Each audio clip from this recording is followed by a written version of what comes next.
إن الحمد لله نحمده ونستعينه ونستغفره ونعوذ بالله من شرور أنفسنا ومن سيئات أعمالنا من يهده الله فلا مضل له ومن يضلل فلا هادي له وأشهد أن لا إله إلا الله وحده لا شريك له وأشهد أن محمدًا عبده ورسوله صلى الله عليه وعلى آله وصحبه أجمعين فإن أصدق الحديث كتاب الله تعالى وخير الهدي هدي محمد صلى الله عليه وسلم وشر الأمور محدثاتها وكل محدثة بدعة وكل بدعة ضلالة وكل ضلالة في النار. قال الله في محكم تنزيله: يا أيها الذين آمنوا اتقوا الله حق تقاته ولا تموتن إلا وأنتم مسلمون. Галәмнәрне юктан бар кылып, безләрне халык иткән, тәрбияләгән Аллаһ Раббыбызга барча мактауларыбыз, улуглауларыбыз, хәмд сәнәләребез булсын. Шаһадат китерәмен, Аллаһтан башка гыйбадат кылырга лаеклы зат юктыр. Аллаһ бар, Аллаһ бер. Һәм шаһадат китерәмен, Мухаммад ибн Габдуллаһ Аллаһның хак илчесе, тугры пәйгамбәре һәм шәриф булган кулыдыр. Аллаһ аңа, аның гаиләсенә һәм аның сахабаларына салават шәрифләрен насип әйләсә иде. Аллаһ Раббыбыз әгәр дә кемне дә булса гаделлеге белән туры юлдан яздырса, аны беркем дә бүтән туры юлга чыгара алмас. Әгәр дә Аллаһ Раббыбыз кемне дә булса рәхмәте белән туры юлга күндерсә, аны беркем дә адаштыра алмас. Аллаһ Раббыбыз изге китабында әйтте: "И иман китергән бәндәләр, Аллаһтан хакыйкый тәкъвалык белән куркыгыз һәм бары тик мусульман булып кына үлегез" диде. Икенче бер аятында әйтә: "И кешеләр, сезләрне халык иткән, тәрбияләгән Раббыгыздан куркыгыз. Ул сезне бер кешедән яратты һәм ул аннан хатыны, иптәшен барлыкка китерде. Һәм алар икесеннән дөньяга күп ирләрне һәм хатыннарны чәчте. Бәлки бер-берегездән Аллаһ хакы өчен сорыйсыз. Шул Аллаһның ачуыннан һәм шулай ук туганлык җепләрен өзүдән куркыгыз. Дөрестлектә Аллаһ сезне күзәтеп торучыдыр. Әмма бәъд, мөхтәрәм җәмәгать, динебезнең асылында иманны, динебез асылындагы булган иманның 6 баганасы булганлыгын һәммәбез дә беләбез. Һәм шуларның 6-нчысы ул Аллаһ Раббыбыз билгеләгән тәкъдиргә ышану булып тора. Аллаһ нәрсә теләсә шул була, һәм Аллаһ Раббыбыз нәрсә теләмәсә, ул бер кашанда булмаячак. Һәм кеше тәкъдирендә булачак вакыйга һичшиксез тормышка ашачак, читләтеп узмаячак. Һәм тәкъдирдә әгәр дә кемгә дә булса ниндидер әйбер язылмаса, билгеләнмәсә, ул бер кашанда аңа тимәячәк, бер кашанда аңа зыян китермәячәк. Бу галәмнәрдә барлык мәхлуклар Аллаһ тәкъдирендә һәм аның әмренә буйсанып гомер итәләр, һәм Аллаһ теләге һәм Аллаһ мурады буенча яшиләр. Аллаһ Раббыбыз Коръәндә бу хакта күп аятләрдә хәбәр итә. Аллаһ Тәгалә әйтте: "Аллаһу аллазî халакас-самавати ва минал-арди мислахун, ятаназзалул-амру байнахум литa'lamu анна-Аллаһа аля кулли шай'ин кадир ва анна-Аллаһа қад ахата бикулли шай'ин илма." Аллаһ 7 кат күкне һәм шул ук кадәр җирләрне барлыкка китерүче. Аның әмере шулар арасына төшәдер. Сез Аллаһ бар нәрсәгә кудрәтле һәм Аллаһ гыйлеме белән барлык нәрсәне биләп алганнарын белеп турсыннар өчен дип әйтте. Талак сүрәсе 12-нче аят.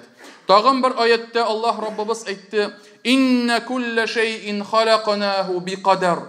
Дөрестлектә без бар нәрсәне тәкъдир белән барлыкка китердек ди. Һәм тагын бер аятта: "Фақадарна фани'мал қадирун." Дөрестлектә без бар нәрсәне тәкъдир белән барлыкка китердек. Һәм ни гүркәм тәкъдир кылучылар без дип әйтте Аллаһ Раббыбыз. Һәм шуңа күрә мөхтәрәм җәмәгать, фaqadarna fani'mal qadirun, без бар нәрсәне үлчәвебез белән билгеләдек һәм без ни күркәм рәвештә үлчәүләрне, тәкъдирләрне билгелибез диде Аллаһ Раббыбыз. Шулай ук Муса алейһиссалам яшь вакытында Мисырда яшәп, үсеп, аннан соң Мәдиян, Шугайб пәйгамбәр янына күчеп китеп, анда яшәгәннән соң кире Мисырга кайтты. Кире Мисырга килде һәм Аллаһ Раббыбыз Таха сүрәсендә Мусага әйткән сүзләрен китерә. Эй Муса, син аннары билгеләнгән вакытта кире кайттың ди. Ягъни Аллаһ Раббыбыз тәкъдирендә, язмышында билгеләнгән мизгелдә, билгеләнгән вакытта кире Мисырга әйләнеп кайттың дип әйтә. Шулай ук Аллаһ Раббыбыз Әгъла сүрәсендә әйтә: "Саббих исма раббикал а'ла, аллазии халака фасавва, валлазии каддара фахада." Бөек Раббың исеме белән тәсбих кыл, кайсысы бар тирлекне халык итте һәм һәрберсен тиешенчә тигезләде, һәм кайсысы аларның тәкъдирләрен билгеләде һәм аларга туры юл күрсәтте ди. Ягъни Аллаһ Раббыбыз барлык җан ияләрен, барлык мәхлукларын барлыкка китерде һәм аларның язмышларын, тәкъдирләрен билгеләп куйды һәм аларга туры юл күрсәтте дип әйтә Аллаһ Раббыбыз. Һәм мөхтәрәм җәмәгать, бу мәгънәдә булган аятлар бик күп, бихисап. Һәм тәкъдиргә иман китерү ул җәмәгать безнең динебезне, тәүхидебезне, Аллаһ Тәгаләне берләвебезне дөрестләүче әйбер булып тора. Һәм әгәр тәкъдиргә, Аллаһ билгеләнгән язмышка кеше ышанмаса, аның иманы дөрес булмас. Һәм ул кеше зур куркыныч астында калыр. Ибн Габбас, Абдуллаһ ибн Аббас, сахаба, Аллаһ Раббыбыз аннан һәм аның әтисеннән риза булсын, әйтте: "Тәкъдиргә ышану тәүхиднең төзек итеп тота ди. Тәүхидне төзек итеп тота. Һәм әгәр дә кем дә булса Аллаһны берләсә, ләкин тәкъдиргә ышанмаса, аның ышанмавы Аллаһны берләүне юкка чыгарыр" дип әйтте ушбу сахаба. Һәм шуңа күрә мөхтәрәм җәмәгать, Аллаһ Раббыбызны берләү, аны бер дип санау, ул тормышыбызның асылы, бәхетле яки бәхетсез булуның бер ачкычы булып тора. Һәм тормышыбызда иман, ихласлылык белән булмайча җайга салынмаячак. Әгәр дә ул әйберләр булмасалар, дөньяда да һәм ахирәттә дә бәхетсезлек булачак. Һәм Муснад имам Әхмәд хадисләр җыентыгында бик тә гаҗәеп булган бер хадис килә. Убада ибн Самит исемле бер сахаба әйтә: "Бер вакытны, ширле вакытта әтиемнең хәлен белер өчен кирдем" ди. Һәм кергәч ди, аның үлемгә якынлашканлыгын күрдем дип әйтә. Әтисе дә сахаба, үзе дә сахаба, әтисе үлеп бара. Һәм шул вакытта әтиемә әйттем ди: "Эй әтием, миңа нәрсә әйтеп калдырасың? Миңа нинди васыятлар бирәсең?" дигәч, ул әйтте ди: "Мине утыртыгыз" ди. Һәм әтисен утырткач, әтисе әйтте: "Эй улым, син иманның тәмен татырга теләсәң, Аллаһ турындагы гыйлемнең асылына төшенәсең килсә, тәкъдирнең яхшысына да, яманына да иман китерергә тиешсең" ди. Һәм шунда мин әйттем: "Эй әтием, тәкъдирнең яхшысын яманыннан ничек итеп айырыйм?" дигәч, әтисе: "Сиңа тимичә, сине шитләтеп узган вакыйгалар, сиңа узган вакыйгалар сиңа тимәячәкләр икәнлеген белергә тиешсең. Һәм сиңа тигән, синең белән булган вакыйгалар сине шитләтеп узмаячаклар, сиңа тиячәкләр икәнлеген белеп торырга тиешсең. Чөнки мин Аллаһ илчесенең саллаллаһу алейхи ва саллям ушбу сүзләрен ишеттем. Аллаһ иң беренче итеп каләмне барлыкка китерде. Һәм шуннан соң аңа яз дип әйтте. Һәм шунда кыямәт көненә кадәр булачак бар нәрсәләр язылды" дип әйтте Аллаһ илчесе. Һәм әтисе дәвам итә: "Эй улым, әгәр дә бу әйбергә ышанмыйча үлеп китсәң ди, җәһәннәмдә булырсың" дип әйтә. Һәм шуңа күрә мөхтәрәм җәмәгать, тәкъдиргә ышану, иманның 6нчы баганасына ышану ул җәмәгать уттан коткаручы бер сәбәп булып тора. Һәм Сахих Муслим хадисләр җыентыгында бер хадис китерелә.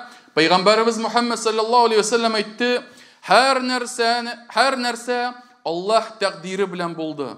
Хәтта кешедәге булган зәгыйфлек һәм кешедәге булган зиһенлек сыйфатлары да Аллаһ тәкъдире белән булдылар дип әйтә. Һәм шуңа күрә кайсы бер вакытларда кешеләр туалар, яшиләр, ләкин хәтта балалар арасында кемдер бик тиз утып ала, кемдер бик тиз аңлый, кемгәдер әкрен итеп аңлатырга кирәк, кемгәдер кат-кат кабатлап әйтергә кирәк. Менә булар һәммәсе җәмәгать Аллаһ Раббыбыз тәкъдире белән бирелгән сыйфатлар булып тора. Һәм икенче бер хадистә Пәйгамбәрбез саллаллаһу алейхи ва саллям әйтте: Аллаһ мәхлукларның язмышларын, күкләрне һәм җирне барлыкка китергәнчегә хәтлек 50 000 ел алдан билгеләде дип әйтә. Һәм шулай ук өченче бер хадистә һәммәбез дә ишеткәнебез бар, бик танылган, мәшһүр булган хадис. Пәйгамбәрбез саллаллаһу алейхи ва саллям кешенең ана карнында булганда нинди этаплар аша үткәнлеген тасвирлый. Шулай бит? Ул Арбагин Нававиның, Имам Нававиның 40 хадис җыентыгында килә. Кеше ди, анасы карнында яралганнан соң, беренче 40 көн ул тамчы рәвешендә булыр ди. Икенче 40 көн ул җыелган кан оешмасы рәвешендә булыр ди. Өченче 40 көн ул ди чәйнәлгән ит кисәге рәвешендә булыр дип әйтә. Һәм аннан соң аңа фәрештә җибәрелер һәм аның 4 әйберсе билгеләнеп куелыр дип әйтә. Аның ризыгы, аның әҗәле кайчан җитәчәк, ризыгы, ягъни бай булырмы, ярлы булырмы, нәрсә ничек яшәр, нәрсә ашап китер. Һәм аның әҗәле кайчан әҗәле җитәчәк, кайчан үлеме киләчәк, һәм аның гамәле нәрсә эшләячәк, нинди гамәлләр кылачак, һәм 4-нчесе ул бәхетле булачакмы яки бәхетсез булачакмы икәнлеге билгеләнер ди. Ягъни иманлы булырмы яки имансыз булырмы ди. Һәм шуннан соң Пәйгамбәрбез әйтә, һәм Аллаһ белән ант итәмен дип әйтә. Сезнең арагызда булыр шундый кайсы бер кешеләр, гомере буена җәннәт әһелләре гамәлләрен кылырлар ди. Ләкин үлеменә бер тирсәк ара калганда, ул ди җәһәннәм әһелләре гамәлен кылыр һәм тәкъдирендә язылган әйбер рас булып, дөрес булып, ул шулай үлеп китер һәм җәһәннәм әһелләреннән булыр ди. Һәм сезнең арагызда булыр шундый кайсы бер кешеләр, ул ди гомере буена җәһәннәм әһелләре гамәлләрен кылыр ди, һәм үлеменә бер тирсәк ара калганда, тәкъдирендә билгеләнгән әйберләр рас булып, дөрес булып, ул җәннәт әһелләр гамәлен кылыр ди, һәм шул килеш үлеп китеп җәннәт әһелләреннән булыр дип әйтә Пәйгамбәрбез Мухаммад саллаллаһу алейхи ва саллям. Һәм мөхтәрәм җәмәгать, менә борынгы заманда яшәгән галимнәр, алар гомерләренең калган өлешләреннән курка иделәр. Савабик дип атала ул. Гомерләренә калган, ягъни хәзер яши әле ул, кашан үләчәген белми, һәм менә шул үлеменә хәтле калган гомер өлешләреннән курка иделәр. Һәм шулай ук үлгәндә нинди үлем белән үлербез микән дип курка иделәр. Ни өчен? Чөнки алар киләчәкне белмиләр. Киләчәкне Аллаһ кына белә. Тәкъдирне, язмышны Аллаһ Тәгалә генә белә.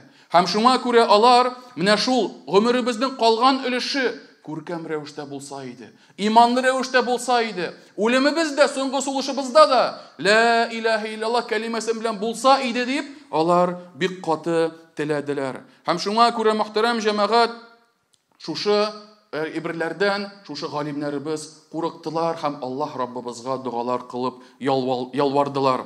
Ярар, аңлашылды. Әгәр дә бар нәрсә тәкъдир белән, бар нәрсә язмыш белән булса, язмыштан узмыш булмаса, нигә соң алайса гамәлләр кылырга? Нигә соң нәрсәгәдер эшләргә? Лучше көтеп кенә утырырга әҗәлеңне, көтеп кенә утырырга тормышыңны, кайда барачагың билгеле булса. Һәм менә бу сорауга мөхтәрәм җәмәгать Пәйгамбәрбез Мухаммад саллаллаһу алейхи ва саллям үзе җавап бирде. Һәм әгәр дә кешенең иманы булса, әгәр дә кешенең ихласлыгы булса, һичшиксез Пәйгамбәребезнең бу җавабы аңа зур файда китерәчәк. Сахих Бухари хадисләр җыентыгында бер хадистә китерелә, Гали ибн Абу Талиб, Аллаһ Раббыбыз аннан риза булсын, әйтте: бер көнне Пәйгамбәребез белән Бакыйк зиратында утырдык ди. Бакыйк зираты каберлек, әйме, шунда утырдык дип әйтә. Һәм шунда Пәйгамбәребез саллаллаһу алейхи ва саллям безгә былай дип әйтте ди: сезнең һәр берегезгә җәннәттәме яки җәһәннәмдәге урыны инде билгеләнгән ди. Ягъни фуланга җәннәттә, фуланга җәһәннәмдә, фуланга җәннәттә, фуланга җәһәннәмдә икәнлеге инде билгеләнгән ди.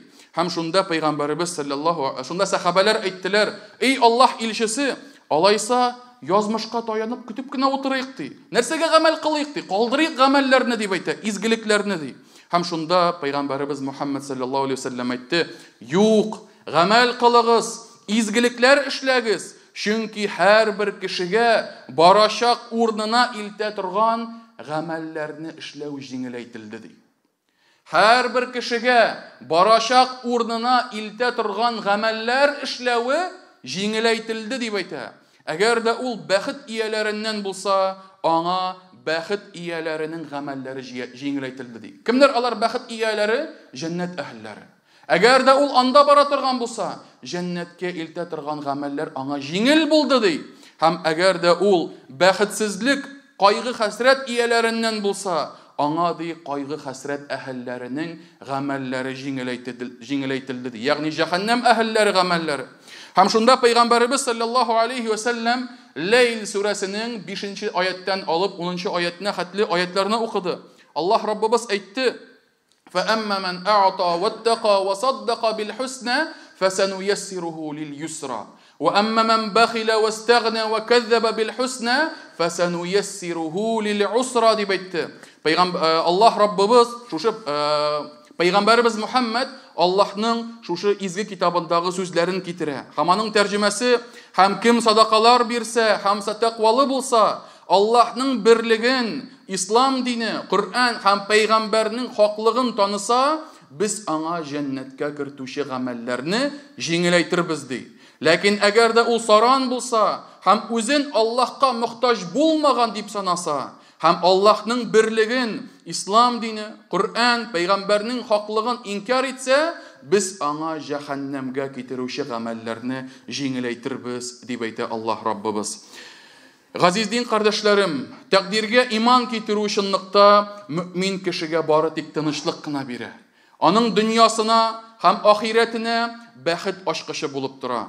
Чөнки кеше әгәр дә Аллаһның билгеләнгән тәкъдиренә иман китерсә, ышанса, аңа килгән барлык моң-зарларны, барлык күңел тынычсызлыкларын читкә этәрә. Аны иманы тынычландыра. Һәм мөмин кеше тормышында килеп чыккан барлык авырлыклар, барлык кайгы, хәсрәтләр Аллаһ Раббыбыздан билгеләнгән, Аллаһ Раббыбызның тәкъдирендә инде күп әллә кайчаннан билгеләнгән, язылган икәнлеген ул белеп тора. Һәм шуңа күрә алардан ничек кенә тырышса да котыла алмаячак икәнлеген белә. Нинди генә кайгы, хәсрәт килмәсен, мөхтәрәм җәмәгать, нинди генә авырлык башыбыздан үтмәсен, сез әллә кем булсагыз да, нинди генә бай булсагыз да, нинди генә дусларыгыз булса да, ул әйбердән котыла алмаячаксыз икәнлеген белергә тиешсез. Әгәр дә ул тәкъдирдә билгеләнсә, һәм шулай ук әгәр дә тормышына бәхет, шатлыклар килсә, ул нәрсә эшли? Ул Аллаһ Раббыбызга шөкер итә, тәкъдире белән риза була һәм Аллаһка хәерлесен өмет итеп ялвара һәм дуа кыла. Аллаһ Раббыбыз Коръәндә әйтә, Бакара сүрәсендә: "Ва башширис сабирин аллазина иза асабатхум мусибатун қалу инна лиллаһи ва инна илейһи раҗиун." Сабыр итүчеләрне сөендер ди. Кайсыларына әгәр кайгы, хәсрәт килсә, алар ди инна лиллаһи ва инна илейһи раҗиун сүзләрен әйттеләр ди. Ягъни без Аллаһ милкендә һәм аңа кире кайтачакбыз дип әйтерләр ди. Һәм менә бу җәмәгать, бу мөмин тәкъдиргә буйсына. Кайда гына барса да, кайда гына китсә дә, шул тәкъдирдән Аллаһ Раббыбыз язмышыннан котыла алмаячагын абачык итеп белә. Һәм шуңа күрә, мөхтәрәм җәмәгать, шул ук тәкъдиргә кире кайтабыз, әйме? Әгәр дә иман китергән мөмин кеше изгелекләре күп булса, хәерле гамәлләре күп булса, яхшы гамәлләре, гыйбадәтләре күп булса, ул бер кашанда аларга карап горурланырга тиеш түгел. Гаҗәпләнергә тиеш түгел. Мин шундый, мин яхшы, мин фәлән, мин төгән дип үзен өскә күтәрергә тиеш түгел. Чөнки бу изгелекләрне эшләргә форсат биргән кем? Аллаһ Раббыбыз. Син яхшы булганга түгел, Аллаһ Раббыбыз сиңа хәерлелек, нигъмәт, үзенең рәхмәтен теләгәнгә булган әйберләр ул, мөхтәрәм җәмәгать. Һәм шулай ук, әгәр дә кешегә Аллаһ Раббыбыз дөньясына күп нигъмәтләр бирсә, зур байлыклар бирсә, әйме, ул шушы байлыклары белән горурланырга тиеш түгел. Үзе шундый акыллы булганга түгел, үзе шундый удачливый булганга түгел, үзе шундый тырышучы, көннәрен, төннәрен йокламыйча эшләүче булганга түгел. Аллаһ Раббыбыз теләгәнгә, аның юмартлыгы ирешкәнгә генә шушы нигъмәтләрен танып, шөкер итеп яшәргә тиеш. Аллаһ Раббыбыз Хадид сүрәсендә әйтә: "Ва аннал фадла биядиллаһ ю'тиһи ман яша, валлаһу зул фадлил азим." Юмартлык Аллаһ кулындадыр. Кемгә тели, шуңа бирә. Аллаһ зур юмартлык һәм рәхмәт ияседер, дип әйтә Аллаһ Раббыбыз. Һәм шуңа күрә тәкъдиргә иман китергән мөмин ул һәр вакыт Аллаһка тәвәккәллек кыла, ярдәмне Аллаһтан гына көтә, Аллаһка гына ялвара һәм Аллаһтан гына сорап дуга кыла. Пәйгамбәрбез Мухаммад саллаллаһу алейхи ва саллям пәйгамбәр була турып, иң хәерле мәхлук була турып, ушбу дуганы еш-еш кабатлый иде. Я муқаллибал кулуб тәббит қалби аля диник. Эй йөрәкләрне үзгәртүче, эй Раббым, эй Аллаһ, йөрәгемне динеңдә ныгытсаң иде, дип әйтә. Пәйгамбәр, иң хәерле кеше, ул шундый рәвештә була турып та бу дуганы еш-еш кабатлаган. Һәм шуңа күрә мөхтәрәм җәмәгать, Аллаһ Раббыбыз барыбызның да йөрәкләребезне динендә нык кылса иде, бәла казалардан безне сакласа иде, һәм безне үзенең рәхмәтеннән ташламаса иде, безгә фазиләтләрне, нигъмәтләрне насип әйләсә иде. Aqulu ma tasma'un wa astaghfirullaha li wa lakum wa lisa'iril muslimina min kulli dhanb fastaghfiruhu innahu huwal ghafurur rahim.